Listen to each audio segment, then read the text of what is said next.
It is MLB First Pitch for Wednesday, July the 24th, and we are live as we are every Monday through Friday, 11 a.m. Eastern, 8 a.m. Pacific here on WagerTalk TV. And of course, you can watch this on the replay 24/7 afterwards on YouTube TV here on WagerTalk, but we're also live on YouTube Shorts, Instagram Live, TikTok, Twitter X, and ask your questions because Dan the Man Alexander, the Phillies fan, is in the studio getting those questions and sending them my way. I am Steve Merrill. Filling in for Dan this week. Here's the guest host. I'm joined by Bryan Power and Mark Zinno, both from WagerTalk.com. And we're going to cover some big game breakdowns from each capper, but more importantly, we're going to get to numerous other games. So if you want to ask a specific game, start throwing them in the live chat here. We will get to them in a couple moments. Player props, anything else you want to ask. But Mark, I got to start with you because I feel the biggest series this week is the Subway Series. And you're going to break that down for your big game breakdown. Mets, Yankees, part due tonight on Wednesday. What are you doing with that? Yeah, what I should have done last night with it, because I got scared off because of the number in the first five. Look, the Yankees can't hit lefties, guys. It's just a well-known fact at this point in time. The Mets actually lined up the starters in this series to put two lefties back-to-back last night in Quintana and today in the human Cabbage Patch doll that looks like a girl in Sean Manea. Both of these lefties have had great success against the Yankees. The last time Manea faced the Yankees, he went 5 innings, gave up 2 hits and no runs. Garrett Cole's on the other side for the Yankees. I feel pretty confident that Cole, as much as he hasn't looked all that dominant, his last 2 starts really started to turn the corner a little bit. Now he's going deeper in games, so he's starting to get back to form here.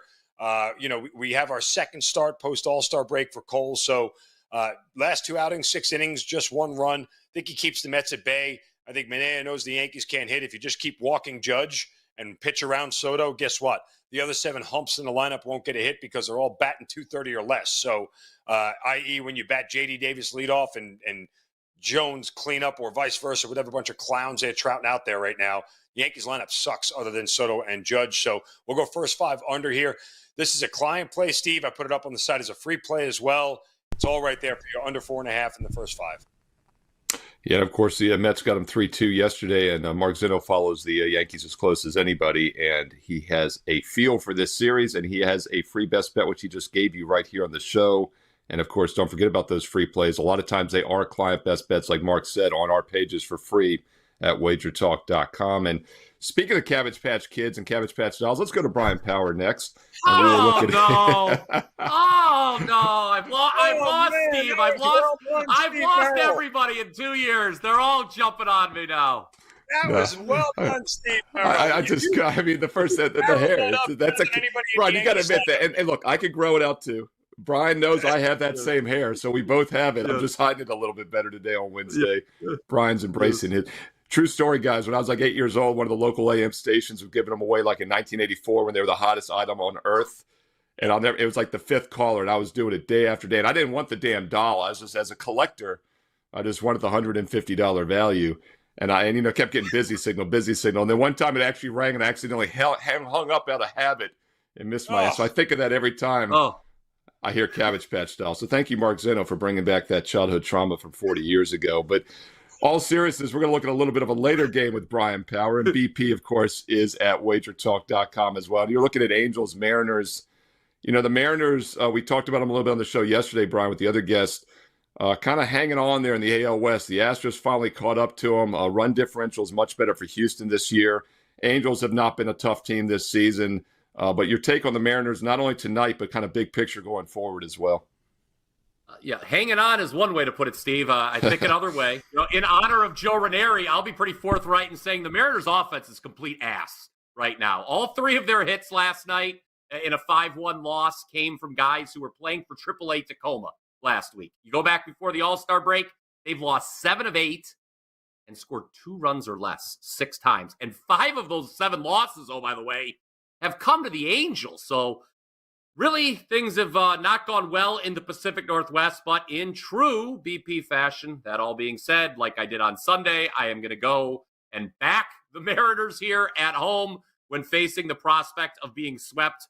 Although, in this case, and in the interest of price, I'm going to do so in just the first 5, and I'll lay the half run as well. Luis Castillo on the mound for the Mariners. Like everyone else in this rotation, he's been better at home. 3.07 ERA, 1.04 WHIP, and even with those recent struggles that Seattle's been having, pitching has not been a problem. They still allow the fewest number of runs per game at home in all of baseball at 3.06. That's nearly a half run better than the number 2 team, guys, Texas. And that brings me to my next point. The Angels, the 8 runs that they have put up in this series is about as fraudulent a number as it gets. Half of the runs they've scored have been on throwing errors.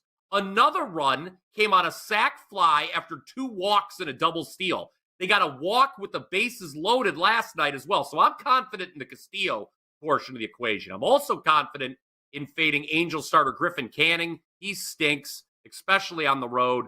0-8 with a 6.31 ERA.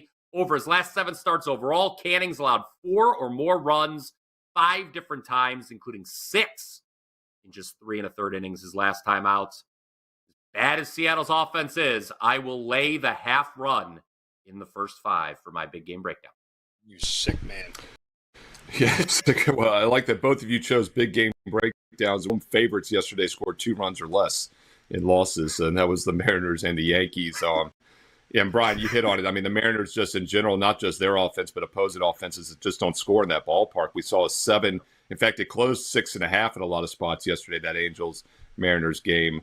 And it landed 5-1. So it's been a low-scoring season for the Mariners once again. But if they make the postseason, which they might, that pitching staff could be pretty dangerous, in a 3 or 5 or 7 game series. Brian, I'll ask you real quick. Do they make the postseason? I don't think they win this division, but do they sneak in as a wild card? I don't know who's going to get the last wild card in the American League. Steve, I'm with you. I said it, I think, on Monday's show when we were together, that I am very confident that the Astros win the AL West. I think it's going to be between Seattle, Boston, and Kansas City for that last wild card. Of the 3, honestly, I'd probably give the Mariners the worst chance of that group. So right now, I would be leaning a hard no on their postseason chances. They just don't hit. I mean, and that's a problem when you're playing baseball. They are offensively challenged indeed. And Mark, let's talk about a team that is not offensively challenged. At least they shouldn't be on paper, and that's the LA Dodgers. And once again, keep those questions coming down the live chat. We are in the viewer chat segment of the show here, and we've got one from Smoking Tree. Mark, he is saying Dodgers minus 1.5 run line. This is free money tonight. I always get a little scared when I hear the term free money. But, hey, look, you're not only getting free money with him, you're getting them at plus money on the run line. I will say the Dodgers run line has been a very good play for a few years now. Basically you play them to lose outright or win by margin. They did so last night 5-2. Of course, the night before they only won 3-2. And almost half their wins against the Giants are now 8-3 against the Giants this season. But I believe 3 or 4 of those wins have been by 1. So do you trust the Dodgers tonight, Mark, on that run line minus 1.5 against San Fran? I mean, a couple of factors here. One, again, the Dodgers have scored less than 5 runs in the first 2 games, in each of the first 2 games of this series. So at some point in time, that lineup tells you that they're going to score more than that. I think that works in their favor when you just talk about regression to the mean here for the Dodgers. They're also going up against Robbie Ray, who I forgot for a hot moment, Steve, was still in Major League Baseball. He started the year with the Mariners. Yeah, you mentioned Mariners. He pitched last on March 31st, which was the opening day of the season, and hasn't pitched since. So I don't think you'll see Ray long in this game. And the Giants bullpen has the 6th highest bullpen ERA in baseball this year because, they pitch 7 out of every 9 innings of every game that they play because that's what the Giants do. So, I think that there's room here for the Dodgers to make some noise. Again, Brian Power will tell you, I don't want to lay 1.5 with the home team because I get 1 less at bat. That's just uncalled for. Just uncalled for. Thank you, Steve. I talk to the guy every day of my life. I talk to him more than anybody in my family. And he tells me, I don't like laying 1.5. And I'm like, if they need the 9th at bat, what are we talking about here? They shouldn't need the 9th at bat. So, what? Yeah. Well, Mark, I was going to say, you bring up a good point, though, in general, how a lot of people say we never play home teams minus 1.5 run line. And I do it all the time. And my take on that is I'm getting like an extra 50 or 60 cents adjustment, right? I mean, if this is a road favorite here, the Dodgers might be minus money. They're plus like 140, or, they're not plus 140. They're, let's see, but minus 200 right now, money line. So the spread line is plus 115. They're minus money if they're a road team, right? We're not talking about the Mariners offense who couldn't score in a whorehouse with a fistful of hundreds. We're talking about the best offense in baseball. So, I mean, like, you only do this when you're talking about the Phillies, the Dodgers, who else? The Orioles, and the Royals at home. Like, this is the only time you're doing it with teams that have proven that they can hit the ball and score. So who needs the damn last at bat? Yeah, and Brian, that's something I say all the time. When you're playing the run line, you want to play teams that can win by margin, just like in college football. When you're laying 3 touchdowns, you want teams that can score, right? You don't want the Iowa Hawkeyes. So it is a good point, and that's one of the reasons, as I said at the beginning of this game, is that the Dodgers -1.5 run line have been a better play the last few years than just playing them on the money line at higher juice, because they normally do win by margin. I'll let the senator from Ohio rebut, though, since he was called out during this debate. And I'm going to ask you about another game after you follow up here. Oh, well, first off, I don't think I sound like that, Steve, quite frankly. I don't think either. that was a very good Bryan Bauer impression. You're sounding damn good right now. I'm good at WagerTalk impressions. If you want me to do my Bryan Bauer. Oh, no. Demeaning impressions. Yes, people want exactly. The yeah, people, do a Prez impression. Don't do me. We got to do that. We can't bury the lead. We need the Prez right now. I can't go forward without the Prez. Lawrence, what do you think of this game? What would the Prez say about laying the 1.5? Why would you care about the last at bat? I mean, it's the highest scoring team in baseball. If they don't, pretty good. If they're up by 3 touchdowns, why even make the bet?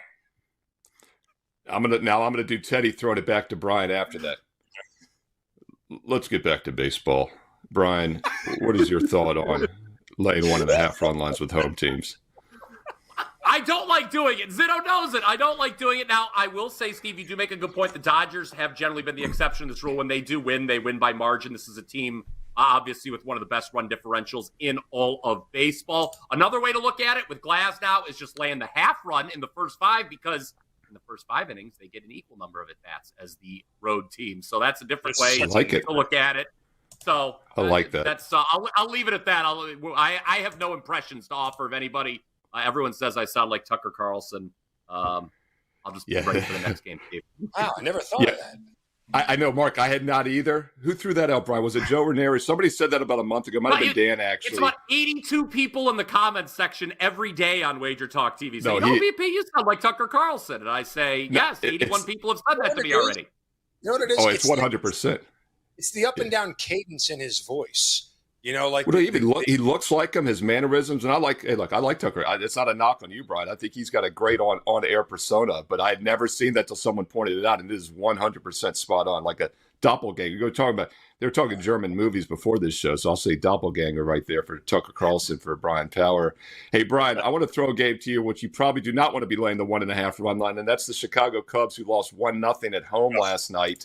And the total, by the way, on the game is 7.5, undecided for Milwaukee. But this is a question in the live chat from David Schmidt.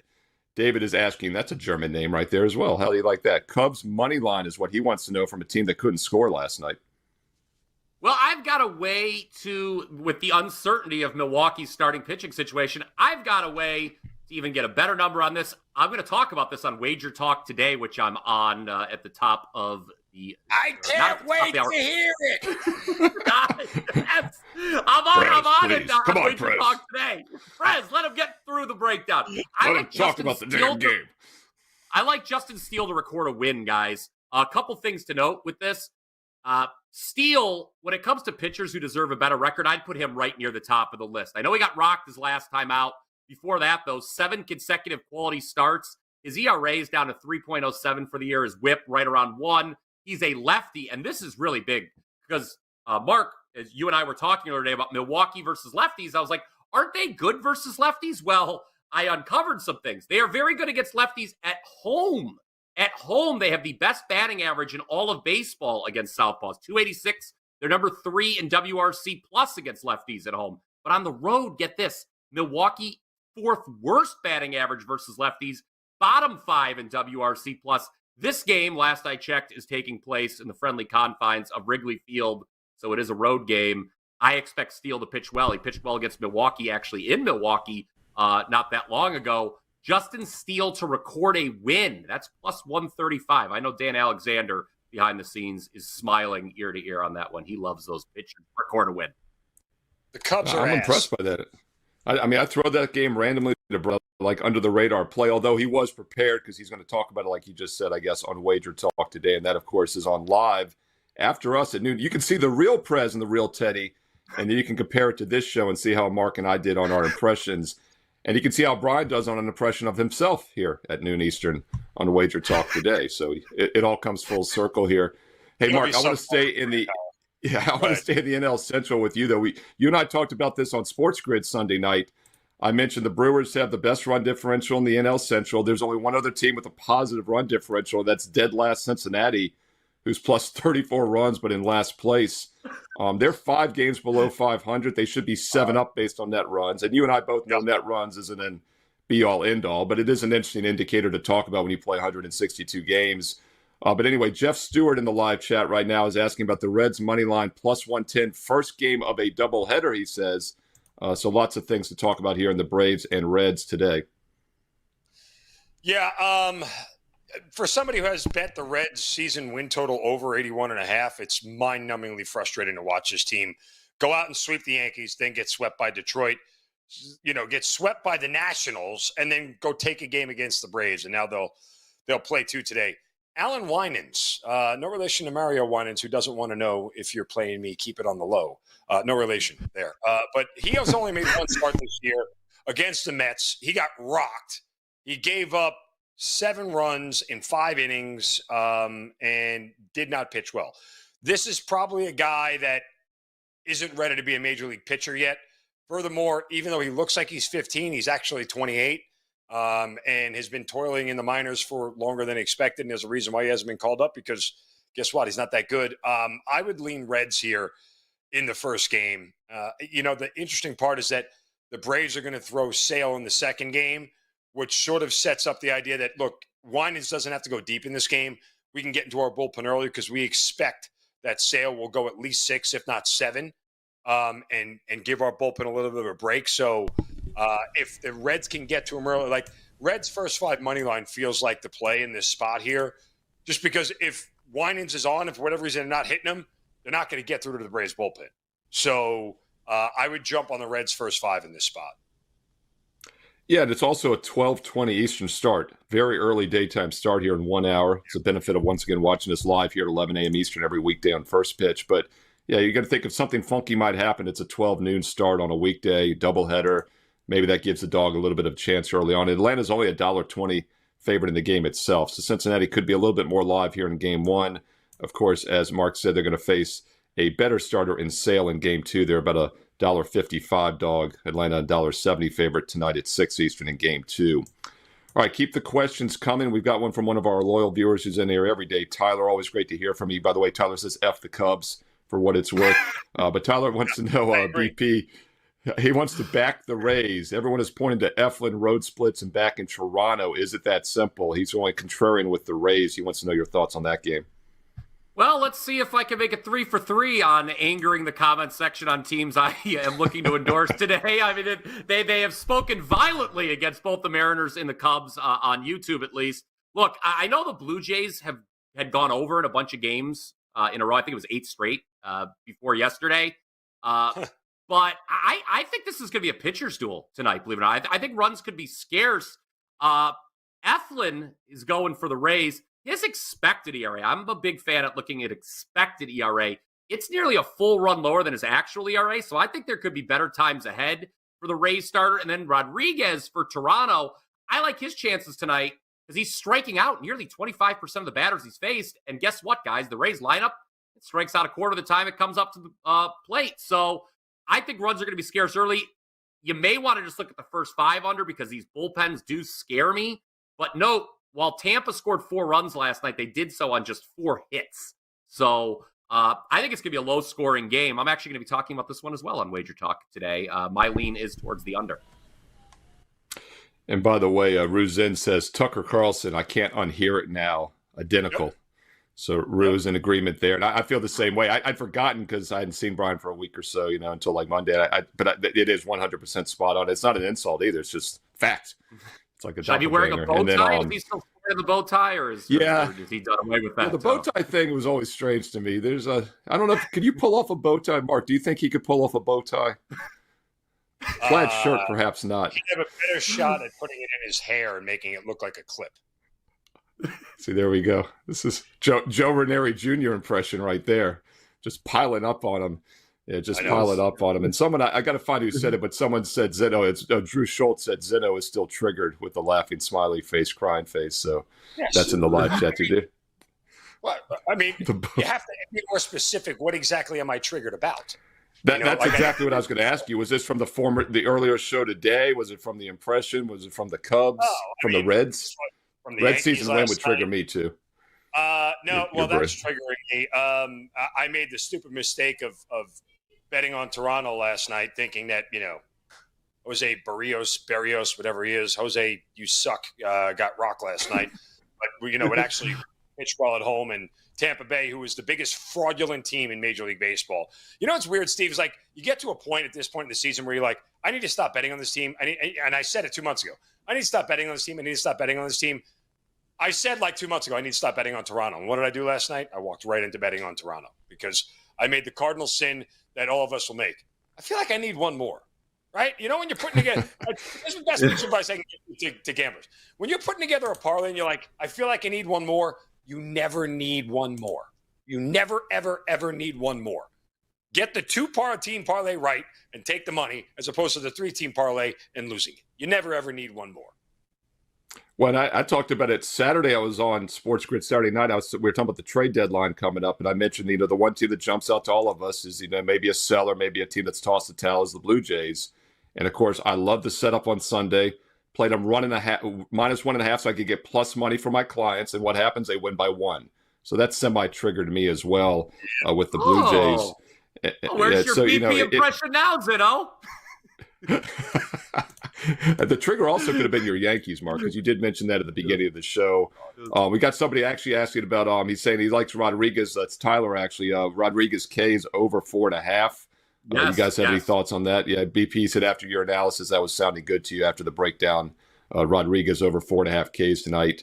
And Deep Fry Ty, who's still one of the best names in all of chat. Deep Fry Ty, good to see you. Great info, guys. That includes Bryan, Mark, and myself. And Dan the Man Alexander is throwing all these questions towards us, don't forget.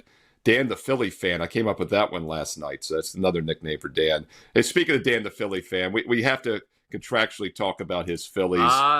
So who wants that first? First hand up gets it. Mark, I'll throw it to you. Phillies, your thoughts. This is my best bet for the show here today, guys. Let's do it. You get the Phillies at a very manageable number, -135 on the road in Minnesota. Not only do they have Aaron Nola on the mound, who, by the way, last time I checked, in 20 starts this year, the Phillies are 15-5 when he's in the bump. They're scoring better than 5 runs a game whenever he starts. All those things make me get very excited. But what else makes me get excited is that the Phillies, top 5 in batting average, OPS, WRC+, on the road against left-handed pitching this year. They have been absolutely crucifying lefties. And Steven Okert doesn't exactly scare anybody. Okert, are they doing a bullpen game? I think this is a bullpen game for Minnesota today, which, again, their bullpen is good, so I'm not going to sit here and say it's not, but you're asking a lot against a really consummate professional lineup here. So Okert doesn't scare me. Phillies should get up early here, but when I see Phillies at a -135, you don't see that often this year, given who they are and the way they've been priced. So I'm going to try to take advantage of it here. I'll back the Fighting Phils, the Fighting Dan Alexanders, and this offense better show up today, Dan, or I'm coming for you, triggered tomorrow.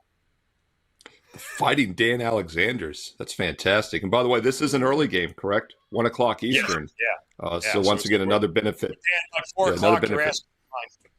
I think I have a day off, guys, and I end up getting threatened by Mark. This is ridiculous. Dan said he's getting threatened by Mark Zinno even when he's not live hosting the show, and he thought he was safe behind the production board. But so that's the beauty of the live show. You can chime in at 4 o'clock and call Mark beautiful and a genius, or you can pick on him. So he's putting it on the line here. It's always risky putting out an early daytime play on the live shows because A lot of people come in afterwards and watch the replay. I much prefer being insulted before dinner than after. Usually after I have a meal I'd like to go to sleep and relax. So that is a good point. Get it in before supper, right? When he's been insulted a time or two after dinner, I can tell you that, man. He insults himself when he lies down at night just to get him motivated for sleep. Those years were not kind, yes. Those were not kind to any of us. There it is. There it is. Steve, are you familiar? Not even noon yet. WagerTalk today's got nothing on First Pitch Wednesday. Hump Day. If you think this is chaotic, stay tuned to noon Eastern for WagerTalk today because Prez, Teddy, and Brian Power will all be on a triple play there. And actually, I'll be hosting Thursday and Friday. Nobody's in control anymore. Oh, there she is. There's the Prez. There's the Prez. What's he talking about now? I need my glasses. Call me. Let's make a sloppy parlay together.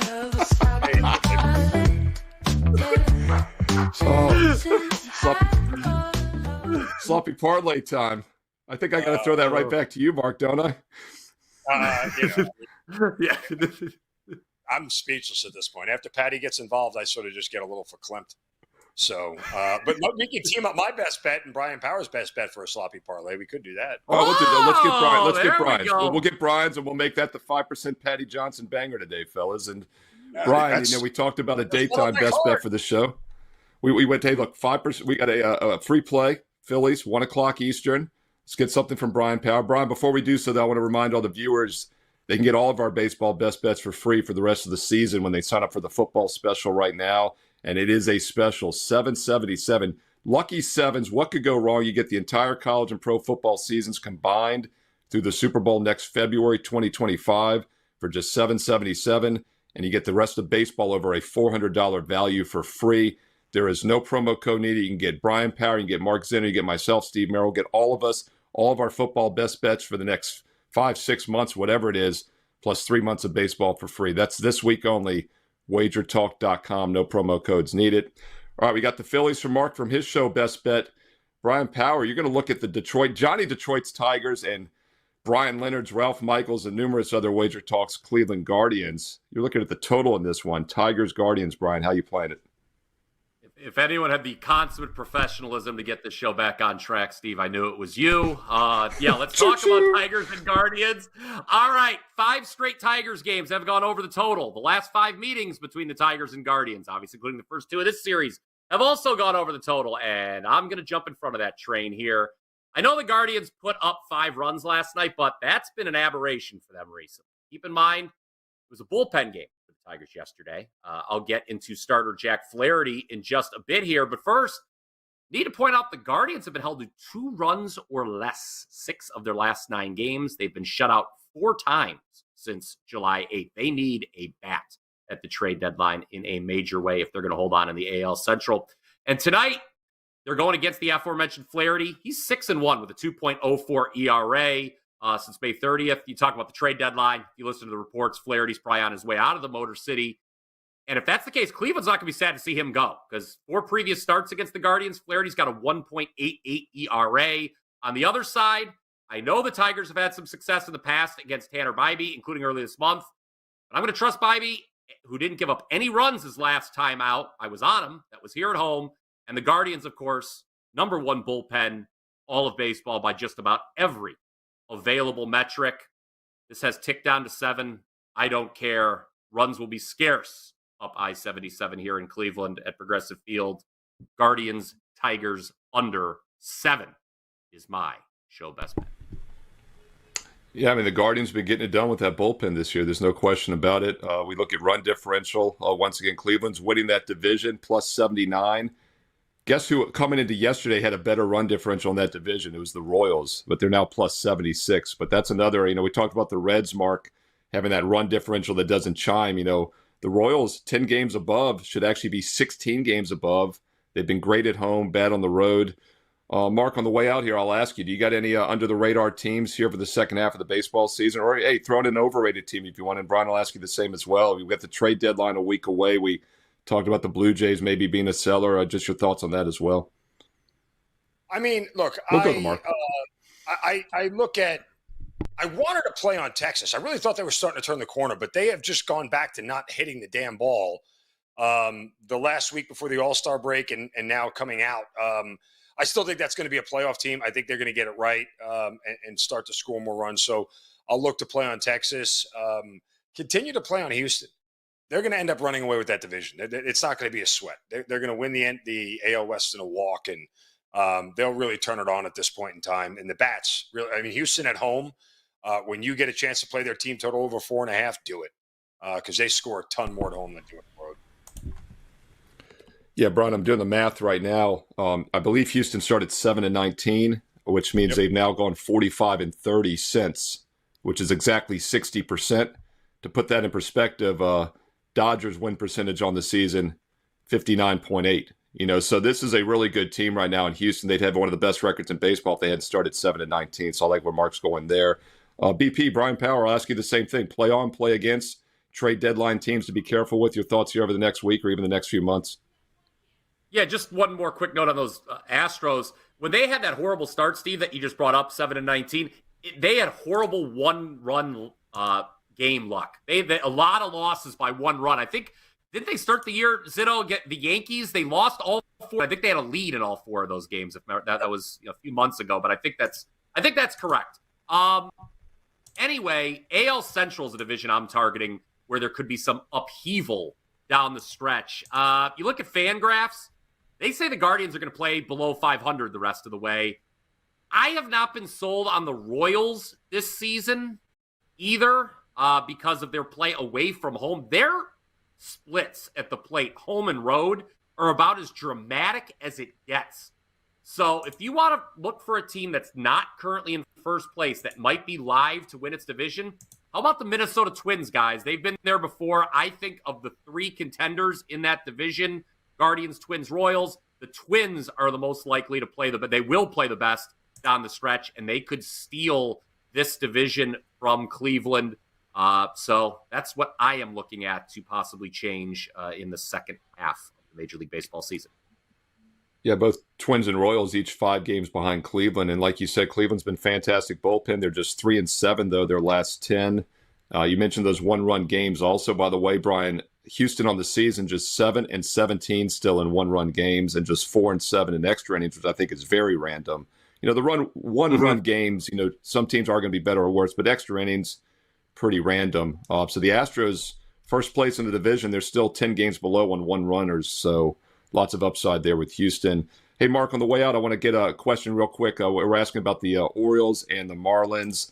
And this is an interesting game because obviously Baltimore's been a powerhouse team. Miami's been probably the biggest underachiever in baseball. And Kyle Mussafen asked about a game in the live chat yesterday on YouTube Shorts. Now he's on YouTube TV here. So Kyle wants to know about the Orioles today and if there's any value there with the O's or if you think the Marlins can pull the upset. Yeah, real quick before I get to it, I just want to remind everybody, I do have a 5% play up on the site right now. At WagerTalk.com, WT.buzz/MZ. It's also 3 plays, included the one I gave out earlier, Yankees-Mets, first 5 under. So there is a 5% play, just my 3rd one of the season, dating back to last year, 3-1-1 of my last 5% plays in Major League Baseball. So coming out swinging tonight, it's a Patty Johnson nuke. And the last time we played a Patty Johnson nuke, perfect handicap, really bad beat. But we're coming back to it again here tonight. So WT.buzz/MZ. Now back to the Orioles. Played on the Orioles yesterday to go over 4.5 in their team total. They scored 3 runs in the first 3 innings, and you're going, oh, okay, it's the Marlins. It's their bullpen. This should cash. Guess what? The Orioles didn't score a run the rest of the way. They're facing Edward Cabrera tonight, who, let's just call him not good. 7.36 ERA. The only thing higher than his 5.1 ERA at home is his ERA of 12 on the road. So this is an Orioles team. Last night, a couple of weird things happened in that game. Albert Suarez, their starter, got hurt and got yanked. Jorge Mateo also got injured. He got yanked. You're getting the Orioles at a discount price here because Chase McDermott, and oh, by the way, slap his parents in the face for spelling Chase, C-H-A-Y-C-E. That's not how you spell Chase, okay? It's C-H-A-S-E. You want to name your kid Chase? That's your prerogative. Just spell it the right way. Don't do this to the young man. Nonetheless, Chase McDermott is making his Major League debut tonight, which is why you're getting the Orioles at such a discounted price. The whole handicap is about the Orioles bats, guys. I mean, that's simply what it boils down to. This is a team that hits the hell out of the baseball no matter where they are. They're one of the highest scoring teams on the road in Major League Baseball. Those 3 runs should have been the aberration. I know Mateo's not going to be in the lineup tonight, listed as day-to-day, but there's still enough pop and enough power. If they can't get to Edward, don't call me Eduardo, Cabrera, in this game early and run away with this thing, then there's problems all around with the Orioles. I know they're struggling right now. I know their manager, Brandon Hyde, hasn't exuded a lot of confidence in them. They are scuffling, but man, if there's a get-right spot, it's with Chase McDermott and banging around Edward Cabrera here early and often for the Baltimore Orioles.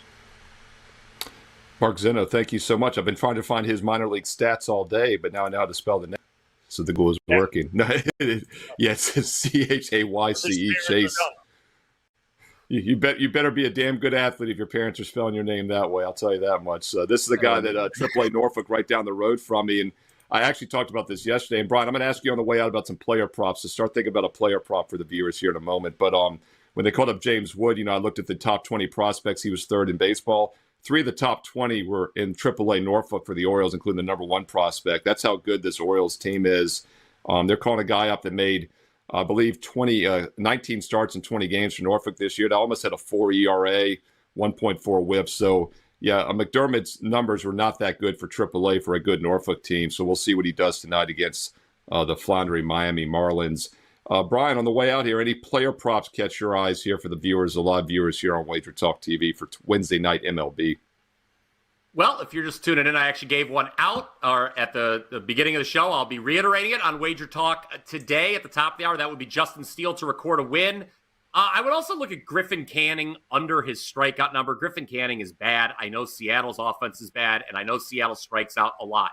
So taking a pitcher under his strikeout prop against Seattle Mariners seems very, very scary, but I don't think Canning's going to last long today. I think the Mariners bats can wake up finally and have a lead after 5 innings. I guess that kind of goes hand in hand with what I talked about in my big game breakdown on this matchup. So I know it's risky. A lot of money's been made betting pitchers over their strikeout prop against Seattle, but Griffin Canning is one who I do not see fanning 6 or more batters. Why do I say that, Steve? Because he has gone under 5.5 strikeouts in 19 of his last 20 starts. Well, nice. And it's appropriate because Chazo Angel was actually the one asking that question for player props, and we talked about it in the Angels-Mariners game there. And by the way, the live chat quacker me up. Ruzin said, who the hell is McDermott? And then Tyler chimes in, Sean McDermott is the Bills head coach. I actually went to school with Sean McDermott, so I don't think Chase is his son. If it is, I'll have to give him a call and to berate him for naming him. Yeah, Sean was a year apart from me here at William & Mary. Good defensive back, great wrestler from Pennsylvania, and pretty good NFL coach. I root for the Bills when I'm not playing against them for that reason. So I do not think there's any relation, though, with Chase McDermott to Sean, as far as I know. Follow for more, as you see on your screen. Follow for more here. What is it with baseball players having weird names? Like Ryan Nelson is pitching. Ryan is R-Y-A-N. Stop with the R-Y-N-E. Stop. Like, I mean, we need to get rid of the Coltons and the Bronsons and Joe, Justin, Jack, and Jim is fine. I was going to say, it's not just a baseball thing, Mark. It's more of a societal thing. Mark, Bryan, and Steve are not very common names anymore, or Dan. And for someone that coaches a lot of youth sports, I have not coached a Steve, I don't think, in the last 6 years since I've started coaching. So that's how crazy it is. Caden, you go to short. Colton go to second. Mathia go to third. Colton. A lot of Coltons. Ethans. Lots of Ethans. Coltons. Bryce. Lots of Bryce. That girl would have never named her kid Colton. No, she hasn't named any of her 20 kids. She has I was going to say she had 20 chances. There we go. Look at that, Brian, evil man. Shots fired. Oh, throw it on me when I hit her. Yeah. Hey, if you guys thought this show was out of control, we apologize. Stay tuned for WagerTalk today. That'll be more out of control, so it'll make us look good. But all seriousness, WagerTalk today is live at noon Eastern. Following us here with Teddy the Prez. Brian Power is going to be on as well. And I believe there's going to be a Marco D'Angelo sighting also, along with Andrew McGinnis, talking some CFL. And Andrew's actually going to talk Olympics men's volleyball. And that might seem strange, but I think Andrew, who's like, 6'7", guys, he has a volleyball background. So you're not only getting some baseball, you're going to get CFL and Olympic volleyball on WagerTalk today. I can't imagine what Prez's lead is going to be for that one, guys. Mark Zinno, on the way out, give me an impression of Prez leading into a volleyball question. Andrew, do you even play volleyball? Do they play? I mean, we're in Canada. There's no volley here. What are we doing? Andrew, you're 7'8". Can you play volleyball? But just play basketball. What's the matter? You couldn't make the basketball team, so you had to play volleyball? And I'll get and for equal time, the senator from Ohio gets to do Teddy Covers with a follow-up question for volleyball. Oh no, I can't do Teddy Covers. Justice. I can't do coffee cake. Oh. Look at Bryan. I can't do coffee cake. I can't do coffee cake. So really, what do you know about volleyball, Mark Zinno? I'll make a prediction right now, guys. Here's a prediction. It's Japan, Germany. Teddy's going to ask the next game. He will not even do a follow-up. He'll ask Poland, Egypt. Let's see if I'm correct. We'll find out live here in about 45 minutes. They got the pyramids in Egypt, Zinno. They got the pyramids. I've got it minus 130 that he just leads to the next game. All they have Here we go. And don't forget, if you're following this useful, make sure you hit subscribe and you hit that bell for instant alerts so you never miss when Mark Zinno and Bryan Power on WagerTalk TV, or when we're doing our free play videos. There's free baseball videos, 4 or 5 a day. Click subscribe, hit that bell for instant alerts. Thumbs up, like if you found this useful and entertaining, especially. Can't imagine how we don't get a thumbs up. And be sure to check it every Monday through Friday, 11 a.m. Eastern. Dan the Man, the Phillies fan, Alexander, will be back next week hosting. So you only have to have me for 2 more days. But Dan was throwing the questions our way. Keep them coming tomorrow on Thursday and Friday. We'll be back at 11 a.m. Eastern. Wager Talk today is next here on Wager Talk TV at noon Eastern. Enjoy the games. Best of luck. And stay pretty, America. Sloppy, sloppy.